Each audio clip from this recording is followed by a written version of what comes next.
Coronavírus, Covid-19. Recomendações para adequações das ações dos agentes comunitários de saúde frente à atual situação epidemiológica referente ao Covid-19. Brasília, Distrito Federal, março de 2020. Secretaria de Atenção Primária à Saúde. Caros agentes comunitários de saúde, estamos diante de uma pandemia pelo novo coronavírus Covid-19. Nosso desafio é informar a cada cidadão brasileiro dos fatores que determinam essa doença e de que maneira podemos concentrar esforços para buscar o seu controle. É necessário afastar esse perigo que ameaça a todos e que atinge com muita força os idosos e pessoas com doenças crônicas, como hipertensos e diabetes. Sabemos que a informação correta é uma das principais estratégias. Por esse motivo, destacamos o seu papel enquanto profissional integrante das equipes de atenção primária à saúde, no que compete à promoção, prevenção e controle dos agravos, e o seu papel fundamental no reforço ao tributo derivado da APS denominado Orientação Comunitária. Com o conteúdo apresentado neste documento, esperamos orientá-los a respeito do tema e auxiliá-los na reorganização do processo de trabalho frente à pandemia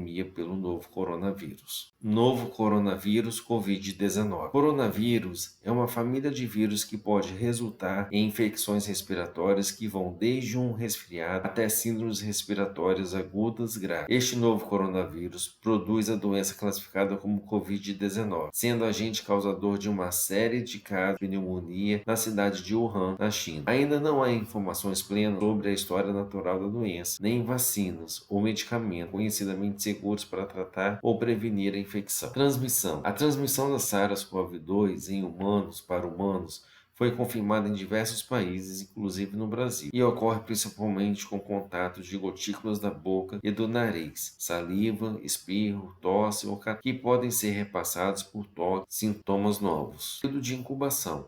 Em média, o período de incubação é estimado em 5 a 6 dias, podendo variar de 0 a 14 dias. Ou seja, o vírus pode levar até 14 dias para manifestar sintomas na pessoa infectada. Sinais e sintomas. O paciente com a doença Covid-19 apresenta geralmente os seguintes sinais e sintomas: febre acima de 37,8 graus Celsius, tosse, dispneia ou falta de ar, mialgia, dor muscular e fadiga, fraqueza. Sintomas respiratórios superiores: espirro, tosse, dor de garganta. Sintomas gastrointestinais, como diarreia, são mais raros. Tratamento. Atualmente não há tratamento para infecções causadas por coronavírus em humanos.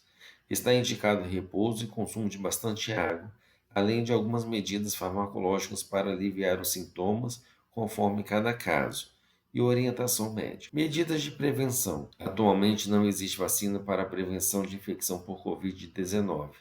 A melhor maneira de prevenir é evitar a exposição ao vírus e as seguintes práticas: realizar lavagem frequente das mãos com água e sabão ou álcool gel, especialmente após o contato direto com pessoas doentes. Utilizar lenço descartável para higiene nasal. Cobrir nariz e boca quando espirrar ou tossir. Higienizar as mãos após tossir ou espirrar. Não compartilhar objetos de uso pessoal, como talheres, pratos, copos ou garrafas.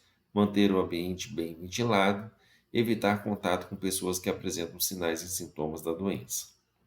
Competências dos agentes comunitários de saúde: orientar a população sobre a doença, medidas de prevenção e sinais e sintomas, auxiliar a equipe de identificação de casos suspeitos, orientar durante as visitas domiciliares que crianças menores de 5 anos com sinais e sintomas respiratórios deve procurar a unidade básica de saúde. Caso o município ou a unidade apresentem fluxos próprios, os mesmos devem ser seguidos. Orientar durante as visitas domiciliares que pessoas com 60 anos ou mais com sinais e sintomas respiratórios devem entrar em contato com a unidade de saúde. Caso o município e ou unidade apresentam fluxos próprios, os mesmos devem ser seguidos. Auxiliar o atendimento através de Fast Track Covid-19, anexo 1 e 2, na identificação de pacientes sintomáticos, tomando devidos cuidados de proteção e isolamento. Auxiliar a equipe no monitoramento dos casos suspeitos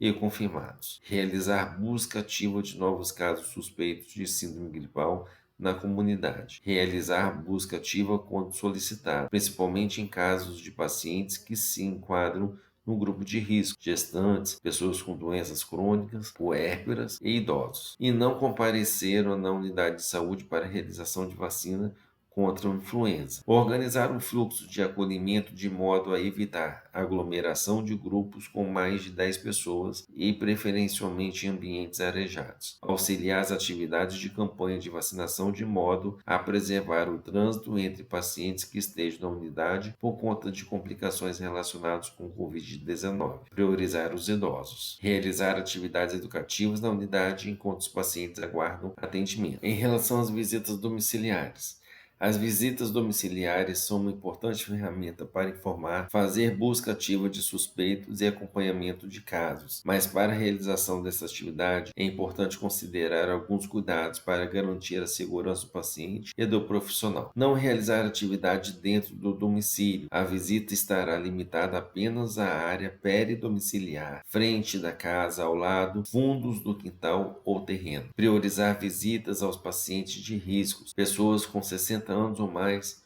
ou com doenças crônicas não transmissíveis, como diabetes, hipertensão, doença cardíaca, doença renal crônica, asma, DPOC, doença cardíaca, imunossuprimidos, entre outras. Por serem grupo de risco, são os que precisam de mais cuidado também. Manter distanciamento do paciente de no mínimo 1 metro, não havendo possibilidade de distanciamento, utilizar máscara cirúrgica.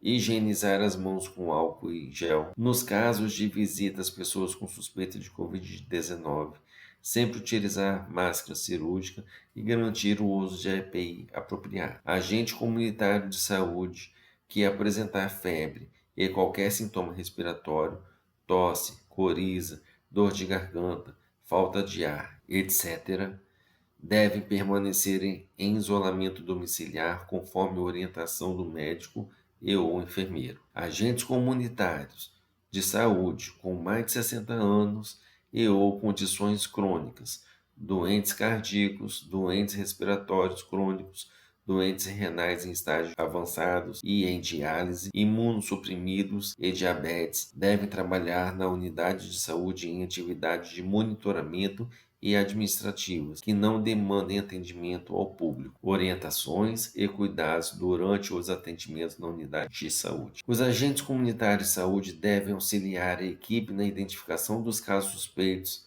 também na unidade de saúde, conforme fluxo fast track para agente comunitário de saúde que se encontra em anexo 1 deste material.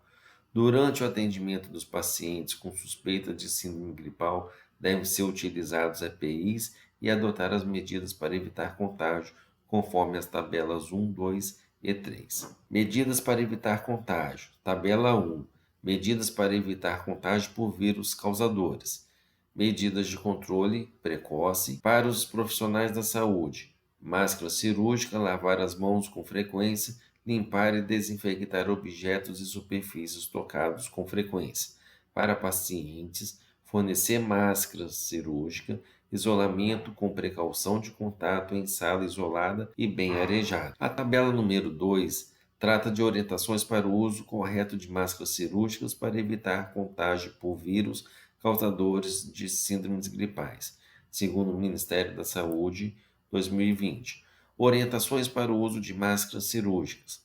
Coloque a máscara com cuidado para cobrir a boca e nariz e amarre com segurança para minimizar as lacunas entre o rosto e a máscara. Enquanto estiver utilizando a máscara, evite tocá-la. Remova a máscara usando técnica apropriada, ou seja, não toque na frente, mas remova o laço ou o nó na parte posterior. Após a remoção, ou sempre que tocar em uma máscara usada, higienize as mãos com água e sabão ou álcool gel, se visivelmente suja. Substitua a máscara por uma nova máscara limpa e seca assim que estiver úmida ou danificada. Não reutilize máscaras descartáveis. Descarte em local apropriado as máscaras após a cada uso. Substitua a máscara por uma nova máscara limpa e seca assim que a antiga tornar-se suja e úmida. Na tabela 3, decorre sobre orientações para a correta higienização das mãos. Higienização das mãos. Abrir a torneira com a mão não dominante e molhar as mãos, evitando aplicar na palma da mão quantidade suficiente de sabonete líquido para cobrir toda a superfície das mãos. Ensaboar as palmas das mãos, friccionando-as entre si. Esfregar a palma da mão direita contra o dorso da mão esquerda, entrelaçando os dedos e vice-versa. Entrelaçar os dedos e friccionar os espaços interdigitais. Esfregar o dorso dos dedos de uma mão com a palma da mão oposta, segurando os dedos com os movimentos de vai e vem e vice-versa. Esfregar o polegar direito com o auxílio da palma da mão esquerda, realizando o movimento circular e vice-versa. Friccionar as polpas digitais e unhas da mão esquerda contra a palma da mão direita, fechada em concha, fazendo o movimento circular e vice-versa. Esfregar o punho esquerdo com o auxílio da palma da mão direita, realizando o movimento circular e vice-versa. Enxaguar as mãos retirando os resíduos de sabonete, evitar contato direto das mãos ensaboadas com a torneira. Secar as mãos com papel toalha descartável, iniciando pelas mãos e seguindo pelos punhos. No caso de torneira com contato manual, para fechamento, sempre utilizar o papel toalha. Orientações gerais. A higienização das mãos deve ser realizada nos seguintes momentos: antes do contato com o paciente, após o contato com o paciente, antes de realizar procedimentos assistenciais e manipular dispositivos invasivos, antes de calçar luvas para inserção de dispositivos invasivos que não requeiram preparo cirúrgico, após risco de exposição a fluidos corporais, após contato com objetos inanimados e superfícies imediatamente próximas ao paciente, antes e após remoção de luvas, quando as mãos estiverem visivelmente sujas ou contaminadas com sangue e outros fluidos corporais. Identificação de casos suspeitos de síndrome gripal e de Covid-19. O agente comunitário de saúde deve auxiliar a equipe na identificação de casos suspeitos, tanto na unidade de saúde quanto durante as visitas domiciliares. Para a identificação de casos suspeitos de síndrome gripal, o primeiro passo é questionar se o paciente apresenta síndromes respiratórias, como tosse, dor de garganta, desconforto ou esforço respiratório, com ou sem febre. Caso a pessoa apresente sintomas respiratórios, forneça uma máscara cirúrgica, oriente a higienização imediata das mãos e solicite que evite de tocar no rosto e em superfícies que direcione para o atendimento do auxílio ou técnico de enfermagem da unidade de saúde. O paciente deve aguardar atendimento e ser atendido em uma área separada ou sala específica, visando o isolamento respiratório. A sala deve ser mantida com porta fechada, janelas abertas e ar-condicionado desligado. Lembre-se, pessoas acima de 60 anos, imunossuprimidos, HIV positivos, transplantados, etc., pacientes com doenças crônicas, gestantes e puérperas, até 45 dias após o parto, têm prioridade no atendimento. Isolamento domiciliar. Pacientes com diagnóstico de síndrome gripal sem sinais de gravidade deverão realizar isolamento domiciliar por 14 dias desde a data do início dos sintomas, conforme indicado pelo médico ou enfermeiro, seguindo as recomendações para os cuidados domésticos descritas na tabela 4. Os contatos domiciliares de pacientes com síndrome gripal confirmada também deverão realizar isolamento domiciliar por 14 dias, conforme a orientação do médico e ou enfermeiro, seguindo as condutas descritas na tabela 4. Precauções do cuidador. Os agentes comunitários de saúde devem reforçar as orientações aos pacientes em isolamento e aos seus cuidadores, assim como auxiliar a equipe no monitoramento dos pacientes e a cada 48 horas até 14 dias após o início dos sintomas, preferencialmente por telefone, informando ao enfermeiro ou médico de forma imediata caso o paciente refira agravamento dos sintomas ou mudança das condições clínicas, como sintomas novos. A tabela 4 vai demonstrar as medidas de isolamento domiciliar e cuidados domésticos para todos os pacientes com diagnóstico de síndrome gripal, de acordo com o Ministério da Saúde, 2020. Os cuidados domésticos do paciente em isolamento domiciliar por 14 dias desde a data de início dos sintomas de síndrome gripal. Sempre reportar à equipe de saúde que acompanha o caso o surgimento de novos sintomas ou piora dos sintomas já pré-existentes. Nesta tabela, nós temos 3 comandos gerais: o isolamento do paciente, precauções com o cuidador e precauções gerais. Quanto ao isolamento do paciente, o paciente deve permanecer em quarto isolado e bem ventilado. Caso não seja possível isolar o paciente em um quarto único, manter pelo menos 1 metro de distância do paciente. Dormir em cama separada, exceção: mães que estão amamentando devem continuar amamentando com o uso de máscaras e medidas de higiene, como lavar constantemente as mãos. Limitar a movimentação do paciente pela casa. Locais da casa com compartilhamento, como cozinha, banheiro, etc., devem estar bem ventilados. Utilização de máscara cirúrgica todo o tempo. Caso o paciente não tolere ficar por muito tempo, realizar medidas de higiene respiratória com mais frequência, trocar a máscara cirúrgica sempre que estiver úmida ou danificada. Em idas ao banheiro ou outro ambiente obrigatório, o doente deve usar obrigatoriamente máscara o tempo todo. Realizar a higiene frequentemente das mãos com água e sabão ou álcool em gel, especialmente antes de comer ou cozinhar e após ir ao banheiro. Sem visitas ao doente, isso é muito importante. O paciente só poderá sair de casa em caso de emergência. Caso necessário, sair com máscaras e evitar multidões, preferindo transportes individuais ou a pé sempre que possível. Agora nós vamos falar das precauções do cuidador. O cuidador deve utilizar uma máscara descartável quando estiver perto do paciente. Caso a máscara fique úmida ou com secreções, deve ser trocada imediatamente. Nunca trocar ou mexer na máscara enquanto estiver perto do paciente.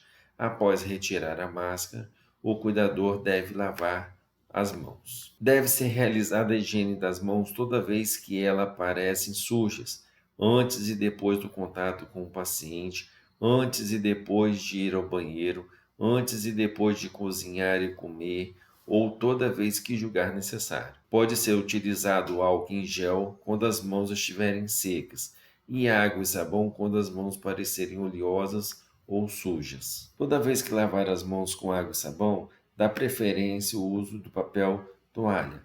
Caso não seja possível, utilizar toalha de tecido e trocá-la toda vez que ficar úmida. Caso alguém do domicílio apresentar sintomas de síndrome gripal, iniciar com os mesmos cuidados de precaução para pacientes domiciliar e solicitar atendimento na UBS, na Unidade Básica de Saúde.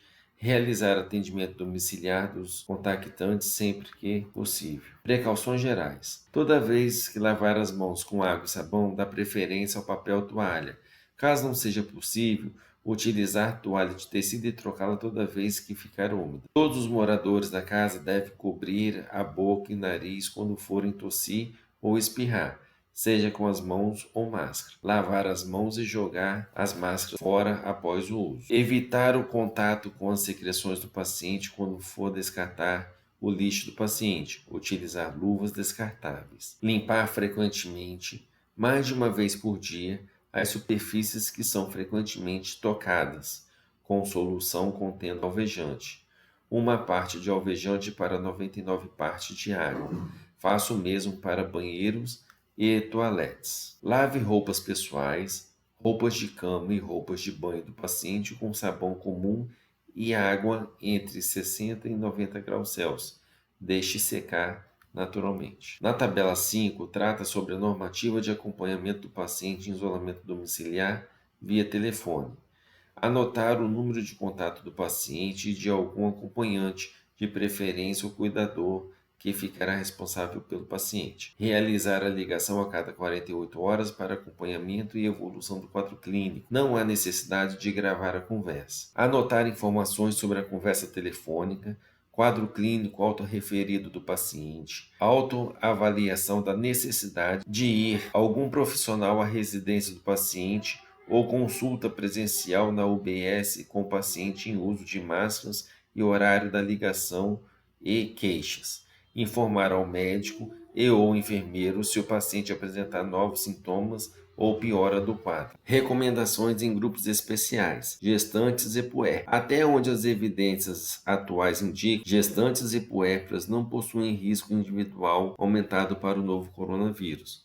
Contudo, medidas devem ser adotadas para a prevenção da criança. Além disso, gestantes e puérperas têm maior potencial de risco para o desenvolvimento de síndrome respiratória aguda grave, SRAG, por síndrome gripal decorrente do vírus da influenza. Desta forma, é importante seguir as recomendações expressas na tabela 6. A tabela 6 trata de recomendações para gestantes e puérperas com síndrome gripal e o risco para a Covid-19, segundo o Ministério da Saúde 2020. Recomendações para gestantes e puérperas com síndrome gripal e risco para a Covid-19. Priorizar o atendimento na unidade básica de saúde. Orientar.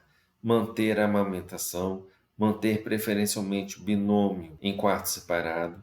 Manter distância mínima do berço do recém-nascido e a mãe de 1 metro. Orientar a realizar a etiqueta respiratória.